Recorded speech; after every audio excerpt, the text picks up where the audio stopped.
First example पहले group की, ये सेकंड एग्जांपल पीरियोडिक टेबल के दूसरे ग्रुप की।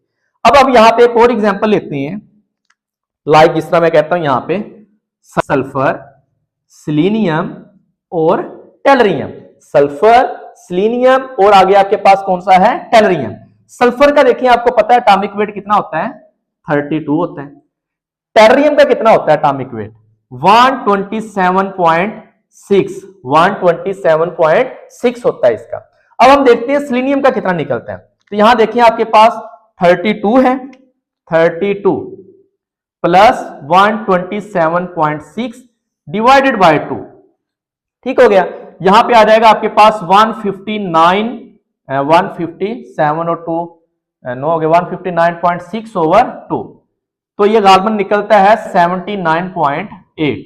और आज आपको पता है सिलीनियम जो है इसका एटॉमिक वेट होता है 79।